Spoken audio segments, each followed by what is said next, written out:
Most people who survived collapses followed the rules, but the winners broke one rule early. It is the hidden rule of nominal stability, designed by powerful elites throughout history to ensure the game was rigged against those who save. We are told that hard work and fiscal prudence are the pillars of a secure life. Yet today, as global debt hits a staggering $346 trillion, that pillar is crumbling beneath your feet. In this investigation, we'll expose the specific behavioral shift that separates the victim from the victor and show you the one signal proving this same cycle is accelerating across the West right now. History is littered with the corpses of good savers. The world is watching a selective default environment unfold. While you're told inflation is cooling, the reality is that the cost of existence, shelter, and services is stuck in a high-velocity loop. To understand how to win now, we have to look back to Berlin in 1923. Imagine you are a disciplined clerk. You've worked for 30 years and your bank account is full of paper marks. You followed the rules. You saved, then the Reichsbank began its descent into madness. The rule of nominal stability suggests that $1 today is $1 tomorrow. The winners, however, realized the currency was no longer a store of value. It was a melting ice cube. While the middle class obsessed over asset protection, the elite focused on positioning. They didn't just buy gold. They understood that in a collapse, the currency becomes a weapon used to incinerate debt. If you owe 1,000,000 marks and the currency loses 99% of its value, your debt effectively vanishes while the physical asset you bought with that debt remains. This is the broken rule. By the time the general public realizes the game has changed, the exit doors are already locked. We see the same pattern today in widening global market spreads. The elite are not hoarding cash. They are acquiring the world's infrastructure using the very currency they are devaluing. They are breaking the rule of preservation to engage in the most aggressive wealth transfer in human history. And if you're still playing by the old rules, you're the one funding their escape. To truly understand the mechanics of the inflation king, we must look at Hugo Stinnes not as a businessman, but as a predator of mathematical certainty. By 1923, as the Weimar Republic spiraled into the abyss, Stinnes did not retreat into the safety of bullion. Instead, he engaged in a massive, high-stakes expansion that saw him seize control of roughly 4,500 companies and 3,000 manufacturing plants. At the height of his power, 1% of the entire German population worked for him. An empire of 600,000 souls built on the wreckage of a dying currency. Stinnes understood a secret that the Reichsbank's president, Rudolf Havenstein, was too dogmatic to admit. When a central bank is forced to choose between the currency and the state's survival, it will always choose the printing press. Stinnes exploited a loophole in the Reichsbank's discounting policy. He approached banks for massive loans and paper marks, which he immediately converted into tangible, productive infrastructure, coal mines, steel mills, and shipping lines. Because the Reichsbank continued discounting commercial bills at rates far below the actual pace of inflation, Stinnes was essentially being paid to borrow, while good citizens watched their life savings evaporate. Stinnes watched his debt vanish. By the time his loans came due, the millions he borrowed to purchase entire factories could be repaid by selling a few kilograms of coal, or, in the final stages of hyperinflation, for the price of a single loaf of bread. This was not luck. It was behavioral positioning. Stinnes was short the mark and long the physical world. He owned the industrial cycle from raw materials to the newspapers shaping public opinion. He broke the rule of fiscal caution and embraced the bad debt others feared. The conflict was invisible, but total. On one side, the public clung to the hope that the mark would return to normal. On the other, Stinnes realized normal was a ghost. He didn't wait for the collapse to end. He used the collapse as the engine of his growth. As we see today, with corporations holding trillions in fixed-rate debt while assets inflate. The Stinnes strategy hasn't disappeared. It has been scaled to a global stage, while the middle class clung to the good money of their fathers. The elite built a black hole for savers and a golden ladder for themselves. This is the debt-to-asset arbitrage loop, a mechanism of wealth transfer so efficient it feels like a law of nature. In the 1920s, the right thing to do was pay off debts and keep savings in the bank. But as the Reichsbank's printing presses began to hum with frantic desperation, that morality became a death sentence. The saver was lending purchasing power to the government at a deeply negative real interest rate. The predator did the opposite. The logic is brutal and simple. Borrow the bad money that is losing value. Capture the hard assets that cannot be printed. When Hugo Stinnes took out loans, he wasn't focused on interest rates in isolation. He watched the velocity of currency decay. If the mark lost 10% of its value each week, a 5% annual interest rate wasn't a cost, it was a subsidy. He hoarded bad debt like treasure, using it to seize the nation's infrastructure. He understood that while a currency can fall to zero, a coal mine or railway always has a price in the next currency. This story repeats in every major collapse of the last century. Most people are trapped by the psychological anchor of price. They wait for bread to return to a level that makes sense. The elite abandon price entirely. They focus on positioning in a debt-saturated system. Currency becomes nothing more than a delivery vehicle for real assets. Today, as global debt surges past $346 trillion, the loop is closing again. Large institutions are not sitting on cash. They are locking in decades of fixed-rate debt to buy housing, energy, and food systems, the foundations of everyday life. They are breaking the rule of nominal stability, so that when the reset comes, they own the world and you own the debt they used to buy it. Asterisk. While Hugo Stinnes was a master of the industrial era, the collapse of the Soviet Union in 1991 birthed a new breed of predator, the asset flipper. On the 14th of August, 1992, Presidential Decree No. 914 launched what was marketed as the greatest sale of the century. Every Russian citizen, from infants to the elderly, was granted a privatization voucher with a face value of 10,000 rubles. At the time, Anatoly Chubais, the architect of the scheme, stood before the cameras and made a promise that would become legendary for its audacity. He claimed that a single voucher would soon be worth 2 Volga cars. It was a masterpiece of emotional anchoring, designed to make the public believe they were finally becoming owners of the nation's vast industrial heart. The reality, however, was a brutal exercise in psychological warfare. The state property subject to privatization was valued at 1.4 trillion rubles. But as hyperinflation took hold, the value of that 10,000 ruble paper began to evaporate before the ink was even dry. By the time distribution was complete, a voucher that was supposed to buy 2 cars was being traded in the Moscow subway for a bottle of vodka or a few slabs of pork. The right thing to do, according to the rules of the transition, was to wait to invest in a mutual fund or hold out for the promised prosperity. But the winners, men like Roman Abramovich and Boris Berezovsky, didn't wait. They understood that the masses were desperate for immediate liquidity. They deployed teams of consolidators into the provinces armed with gym bags full of black cash. While the average citizen saw a worthless piece of paper, the insider saw the keys to Norilsk nickel, Gazprom, and the vast Siberian oil fields. They bought these vouchers for as little as $7 to $12 each, moving them through concentric rings of middlemen until they reached the center of the Moscow voucher exchange.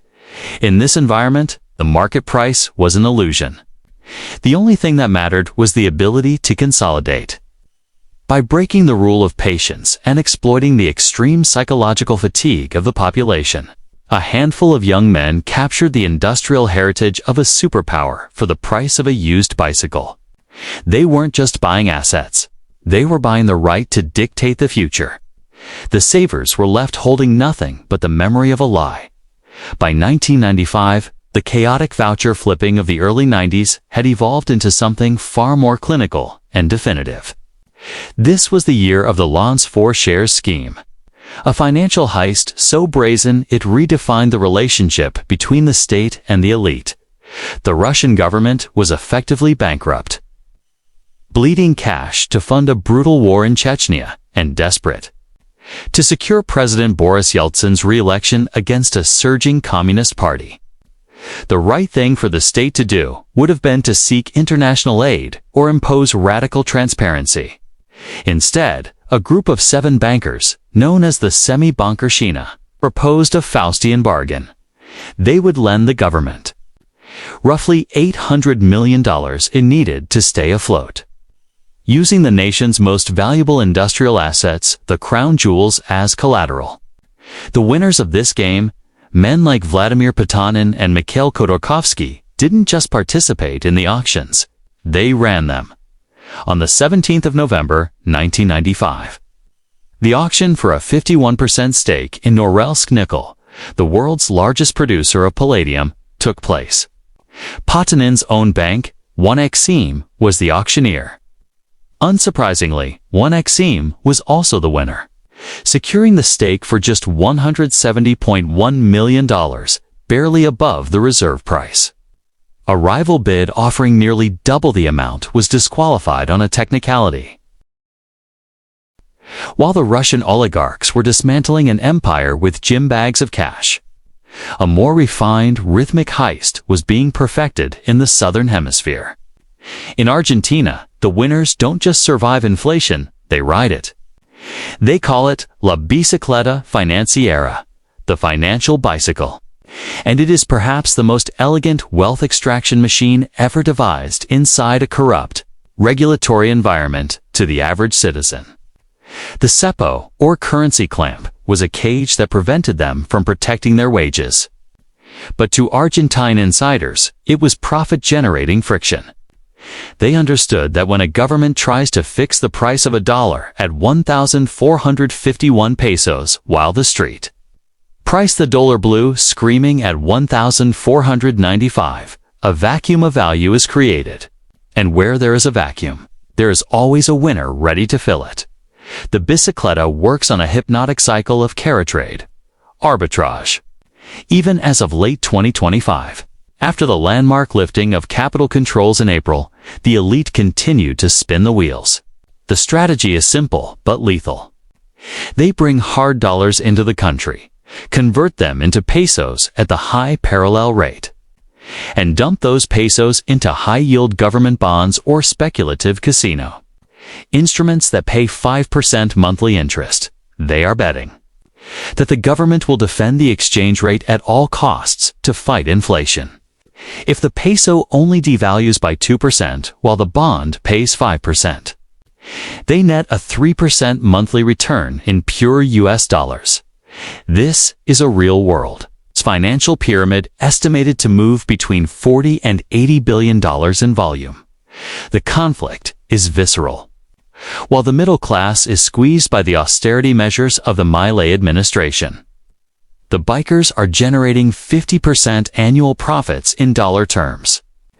They have broken the rule of safe haven investing. While the public was told to buy gold or hide cash under the mattress, the insiders were front-running the central banks. Desperation, they recognized that the government's war on inflation was actually a subsidy for those who could move capital faster than the printing press could keep up. The bicicleta is not about assets. It is about timing regulatory friction. It is the realization that in a collapsing system, the spread between the official lie and the parallel truth is the only place where real wealth is born. We see the same friction beginning to heat up in European bond markets today's silent signal that the bicycle is preparing to spin in the West. The psychological trap of recovery is the most expensive illusion in the history of finance. It is the moment when the average person's instinct for fairness becomes their greatest liability.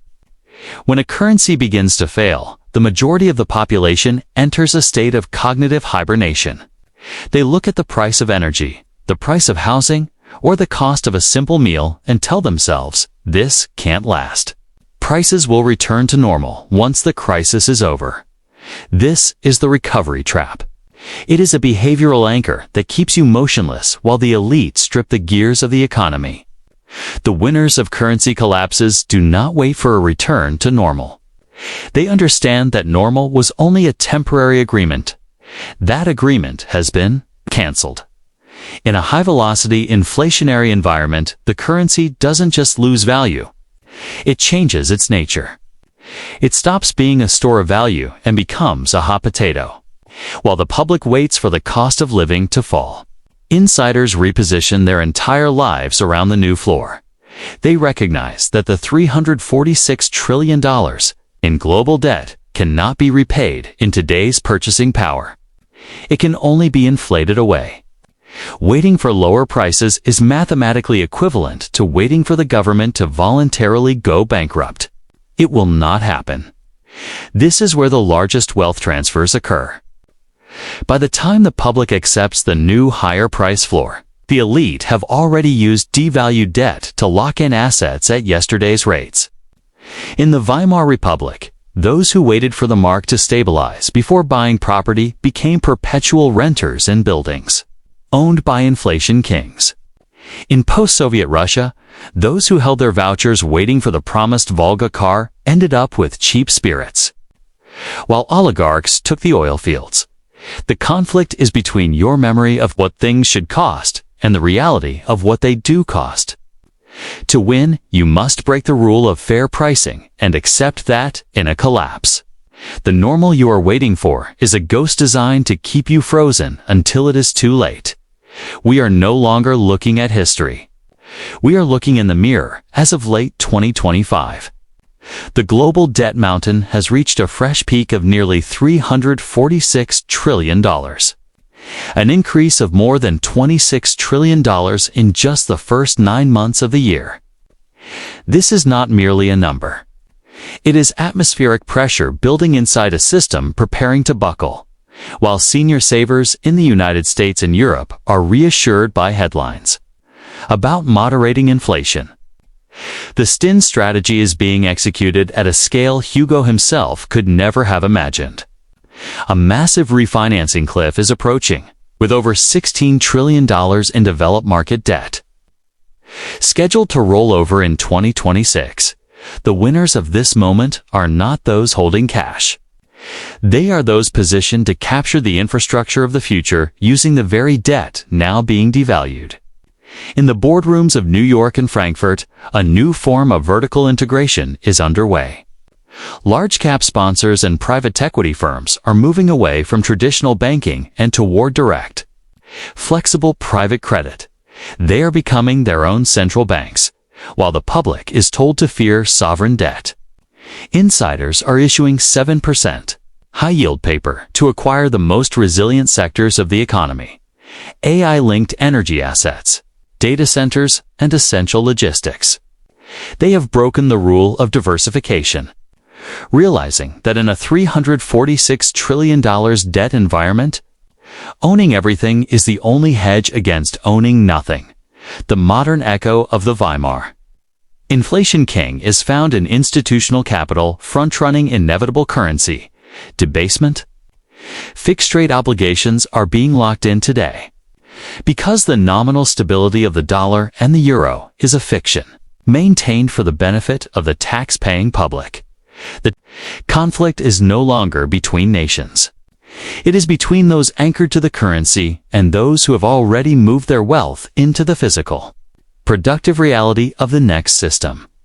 If you are still playing the retirement savings game by 20th century rules, you are not protected.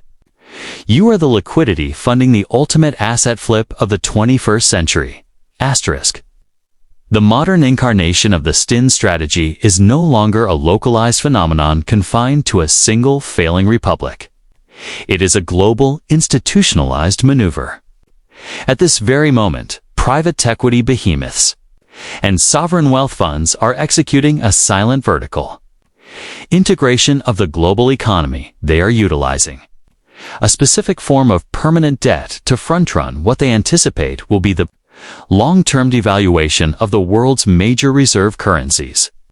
While the average person is encouraged to search for a high-yield savings account that barely keeps pace with official inflation figures, the elite are locking in 30-year corporate bonds at 4 to 5% to acquire assets with real-world utility, energy grids, water rights, and massive portfolios of single-family housing.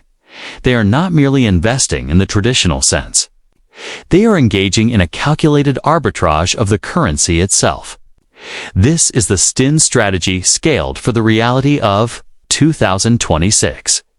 These firms recognize that the rule of nominal stability is a mirage, designed to prevent the public from questioning the $346 trillion global debt mountain. They understand that, in a system where interest payments on national debt are beginning to exceed military budgets, the only logical outcome is a managed debasement of that debt.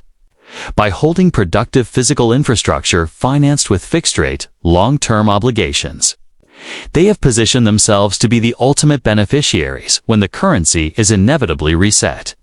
If the US dollar or the euro loses half its value over the next decade, their debt is effectively halved, while the tolls collected on bridges, the rents collected on housing, then the fees charged for energy remain aligned with the new market reality. The conflict is a quiet, bloodless war between those who rely on currency as a store of value and those who treat it as a tool of conquest. We see this today as institutional landlords expand their reach across Europe and the United States, moving capital faster than the average family can save for a down payment. They are breaking the rule of fair competition by using the central bank's own mechanics against the public. They are not waiting for collapse. They are actively profiting from the slow-motion erosion of the system. They understand that in an era of infinite credit, the most valuable thing you can own is not the money itself, but the things money can still buy before it loses its meaning entirely. What follows is not a suggestion. It is a survival mandate for 2026. The history is uncovered from the coal mines of Hugo Stinnes to the Siberian oil fields of the oligarchs proves that in an era of currency debasement, the most dangerous action is to follow the rules of the previous century. We have moved beyond the age of simple asset preservation. The super senior strategies of the past, built on the assumed stability of pensions, 401ks, and standard savings accounts, are being dismantled by a $346 trillion global debt reality.